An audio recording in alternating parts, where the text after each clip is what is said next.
Chers amis, j'ai toujours rêvé de vous faire une vidéo sur des pièces que je trouve hors du temps et même un peu hors de l'horlogerie. Ces pièces, ce sont des montres Rado qui ont été pensées avec des architectes, des designers et des artistes. Bref, vous les mettez dans la catégorie que vous voulez. Mais ces studios de design ont fait des merveilles avec Rado et je voulais absolument vous en parler aujourd'hui, puisqu'en fait, même intrinsèquement, dans l'identité de Rado, il y a toujours une petite dimension artistique, une petite dimension hors du commun des mortels. Bref, aujourd'hui, le sujet, c'est d'aller voir un peu toutes ces montres qui sont différentes des autres, qui présentent des couleurs, des matériaux, des modes de pensée qu'on n'a pas l'habitude de voir en horlogerie. Bref, aujourd'hui, c'est Rado et le design et c'est seulement sur les rabilleurs.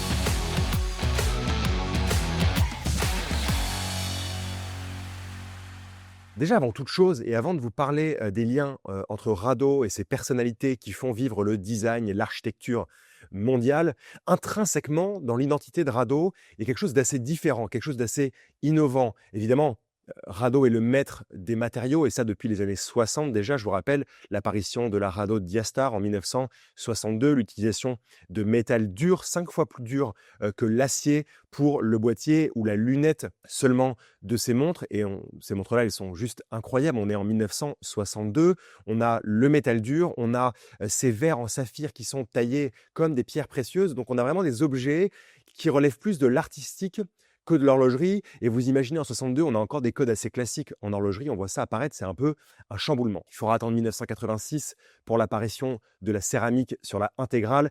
Et évidemment, comment ne pas parler à la fin des années 80 et présentation en 1990 plus exactement, de la célèbre Ceramica chez Rado qui dévoilera une partie de son boîtier et son bracelet entièrement réalisés en céramique. Et dans la même veine, j'avais eu le plaisir il y a quelques années d'aller visiter Comadur. Alors Comadur, c'est une société, une industrie qui fait partie du Swatch Group et qui va réaliser toutes les parties en céramique, à la fois pour des inserts de lunettes, par exemple chez Omega, mais évidemment tout le travail de la céramique, des boîtiers, des bracelets chez Rado. Et quand on note chez Comadur, on a à la fois l'impression d'être dans une industrie bien lourde, bien puissante, avec de gros volumes, mais on a aussi l'impression d'être dans Charlie et la chocolaterie version céramique, c'est-à-dire qu'il y a des couleurs partout, il y a des fours à plasma qui mélangent des gaz qu'on chauffe à 20 000 degrés pour arriver à des finitions de boîtier qui sont juste exceptionnelles.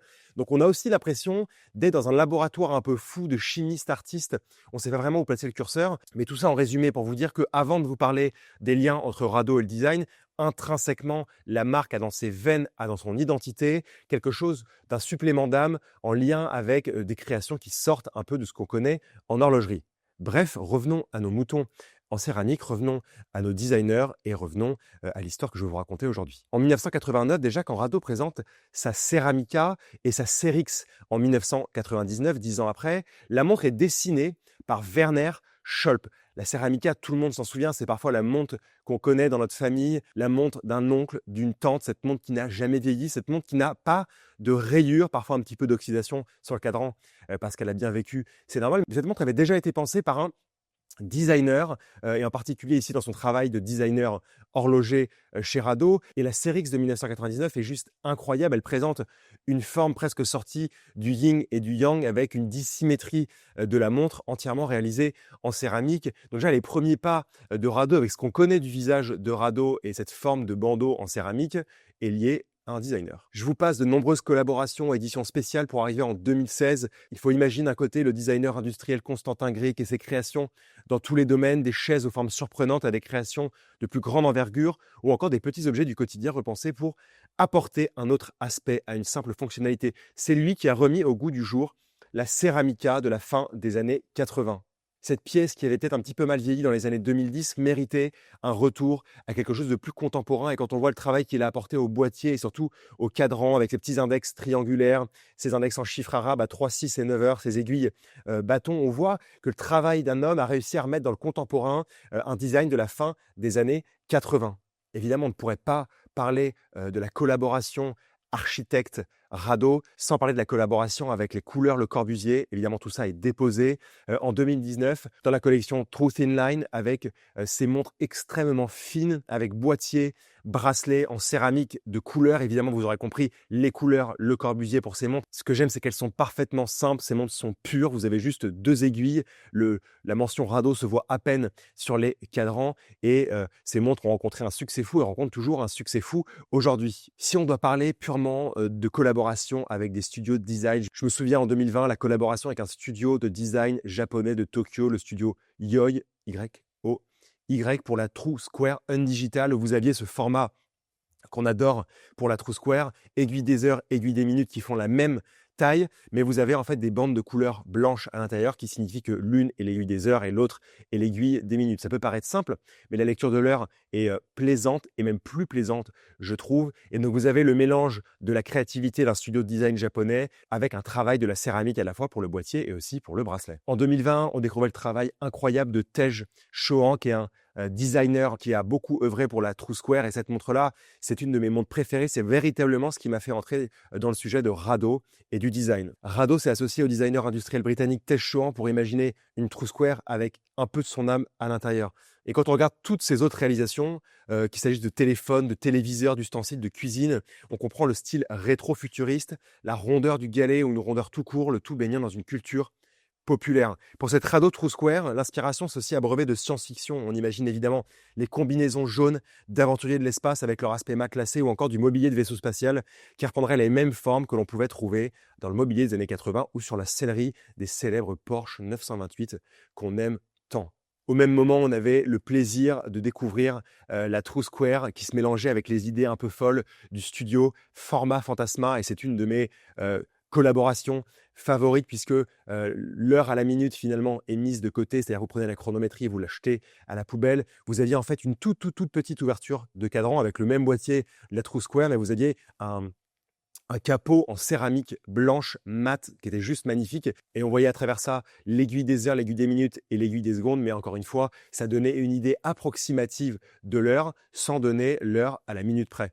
2022 marquait une étape assez importante avec la collaboration entre Alfredo Aberli, designer très important de Zurich, et la Diastar Original pour, évidemment, vous aurez compris, 1962-2022, les 50 ans de cette même Diastar Original. On avait le plaisir de retrouver un cadran type sandwich qui recevait un brosset circulaire et qui mariait avec justesse l'argent presque industriel avec du super Luminova couleur naturelle, utilisé justement sur les index, sur la partie inférieure, tout comme l'indication de la date à 6 heures, et juste au-dessus l'affichage d'écoulement du jour. Complication ou pas, presque très poétique, ce qui n'est pas commun et correspond bien à l'esprit de la montre. Pour faire correspondance au True Thin Line qu'on avait trouvé, la première collaboration, les couleurs, le Corbusier, vous avez la True Square Thin Line en 2023 qui apparaît. On a le même esprit, on mélange un peu plus les combinaisons de couleurs, et pour ceux qui n'aimaient pas forcément le côté rond, on reprend le côté de la True Square, le côté de la forme presque carrée mais avec un peu plus de rondeur et beaucoup de douceur, parce qu'en fait les couleurs Le Corbusier, c'est surtout des montres qui ont de la douceur, elles apaisent quand on les regarde parce que les couleurs déjà sont douces, parce que les formes sont douces et parce que le traitement de la céramique est juste tout doux.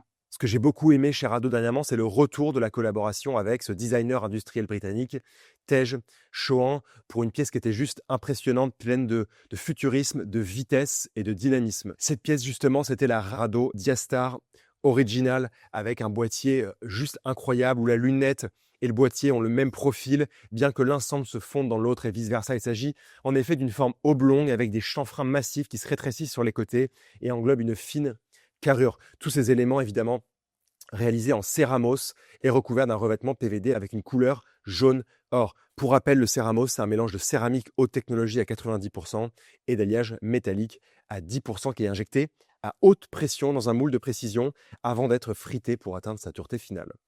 Pour moi, sur cette pièce, le cadran, c'était la vedette du show qui suivait le même langage de design que celui que l'on trouve sur la True Square de 2020.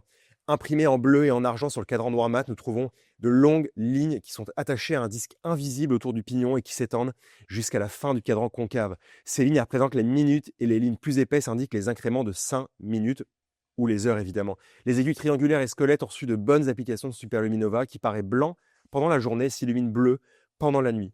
En plus, la complication jour-date est dotée de polices de caractère personnalisées, également conçues par Tej Shohan. Donc on va plus loin que juste le design d'un boîtier et on va carrément dans les polices de caractère. Dans l'ensemble, le design de cette Diastar, il est frappant. Il est sorti d'un joli boîtier aux dimensions de 38 par 45 avec une épaisseur de 11,7 mm. Chers amis, j'espère que vous comprenez davantage le travail entre des designers, des studios, des architectes et l'horlogerie qui justement parfois tendent à faire oublier le côté horloger, le côté de précision, le côté chronométrique pour se concentrer uniquement sur peut-être le temps qui passe, une philosophie du temps qui passe, une philosophie d'un designer qui a l'habitude de faire des chaises et des couverts et qui d'un seul coup va s'attaquer à un sujet qui n'a rien à voir avec les chaises et les couverts, puisque quand on parle de précision horlogère, maintenant dans le travail d'un boîtier, d'aiguilles, de cadran, on se rapproche bien plus du millimètre que du centimètre. Chers amis, n'hésitez pas à nous dire ce que vous pensez de ces pièces, ce que vous pensez de cette collaboration et surtout nous dire quelle est votre pièce préférée. Évidemment, j'aurais pu vous parler de 30 autres collaborations, mais je me suis concentré sur les pièces que j'apprécie fortement. Je pense que si je devais en garder une seule, ce serait la pièce format Fantasma avec la collaboration du célèbre studio de Milan. Bref, c'est tout pour moi aujourd'hui. J'espère que cette nouvelle vidéo vous a plu. On vous aime, on vous dit à bientôt. Merci.